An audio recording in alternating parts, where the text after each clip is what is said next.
You're listening to The Ride to Work with Pastor Fred. Fuel for your faith before you clock in. Enjoy the ride. Good morning, riders. Good morning to you all. It's Monday morning. The weekend is past and gone, and I hope you had a wonderful one, spending time with family, friends, doing the things that you love to do on your weekends or your time away from work. This is Pastor Fred, and we're now on the ride to work, where we want to just give you a jump start before you clock in. Just some words of motivation, encouragement. I am the man behind the wheel and the words, and today I want to talk about checking your mirrors. It's very important that we check our mirrors when we are in traffic, when we're on our way to work. But we're coming from Philippians 3:13, and I want you to get this. It says this in short form: forgetting those things which are behind. Forgetting those things which are behind. Getting those things which are behind us. And we just want to tag this as far as for a subject, as far as for our ride while we're moving along. Stop letting what's behind you block what's before you. And a lot of us have done that. As we move into this episode, a lot of us have, we get paralyzed. We handicap ourselves by holding on to things from our past. We're looking in the rear view mirror. And we cannot move forward. We get stuck, and that thing holds us. And there's different reasons why we get stuck looking in the past or looking in our rear view mirrors. But you got to understand, the first thing I want you to get, if you don't get anything else from this morning, and when we understand what a rear view mirror does, how it operates, what its purpose is. Listen to what I'm saying. Rear view mirrors, my riders, are for reference, not residence. It's for reference. You don't live in your rear view mirror. You don't live in your past. Your past is just for reference. Your past should just remind you of God's grace, not your guilt. Your past should remind you of how gracious God has been to you, how he brought you through so many things, so many situations where you found yourself in, where you put yourself in, where you were delivered from, where you were healed from sickness and all of that. Your past is not a place to reside in. It's not a place of residence. It's a point of reference. That's what I need you to understand. We're checking our mirrors, and our rearview mirror, that's what the purpose of it's for. Reference. Let's look back. Let's make sure. Let's see what's behind us and make sure that what's behind us isn't trying to come back and creep up on us to harm us. It's behind us now. Let's keep it behind us. You see, some people, I realize, can't move forward because they're addicted to what's behind them. They're addicted to it, whether it was good or bad.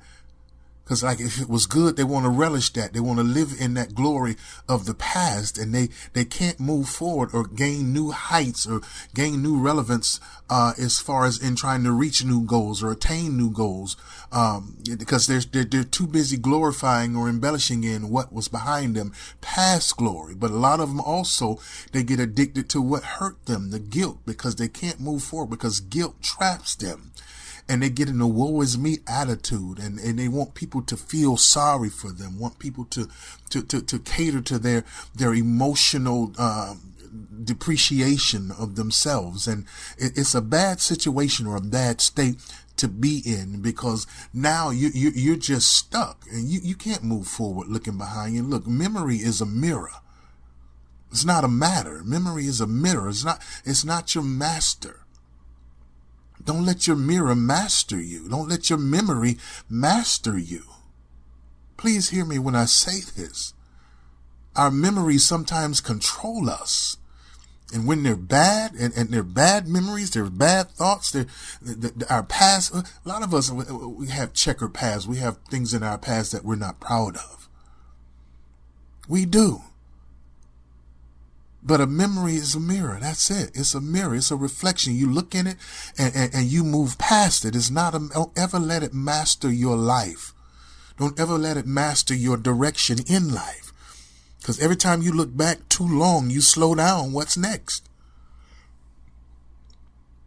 That's what happens. Just picture yourself as you're riding along to work, and every time you're looking back, I hope you don't look back and you keep speeding. You slow down to what's coming next, what's ahead for you. Every time you look back too long, it's for reference, not residence. That's what it's for. Every time you drive forward while staring in your mirror, you're going to cause a wreck. Every time. You can't focus on the past. You can't stay there too long. Look, don't let old wounds drive new decisions. That's another point I want you to understand this morning. Don't let old wounds drive new decisions. The past has lessons, not leases. Man, I like that. Thank you. The past has lessons, not leases. A lot of us, we've signed leases for our past. In our past, we've signed these contracts, with our past.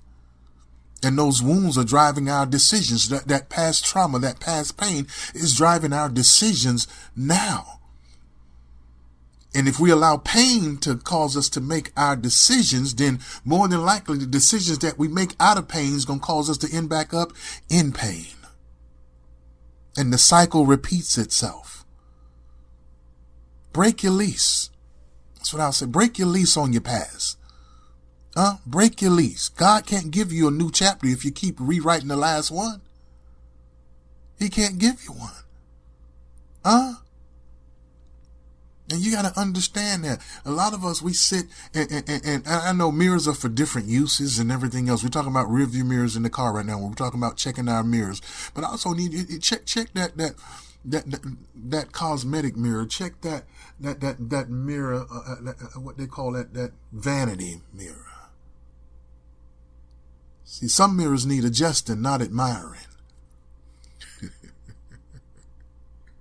I don't know who I'm talking to out there this morning, but keep your eyes on the road. That's another lesson that we'll probably deal with coming up soon. But some mirrors need adjusting. You need to adjust the mirror because what you're looking at, you're admiring, and yeah, you ought to love yourself, like yourself, love yourself in all instances of the word, loving yourself. But let's not get it twisted to where we look so much at admiring ourselves and our good to where we forget about we're human, we're flawed, we're prone to make mistakes, we're prone to make bad decisions. And when we have that type of balance, then when we do that, we won't totally just be depraved and we won't totally just fall out and can't function again and can't be able to process again or get back up or be renewed, be revived, be restored.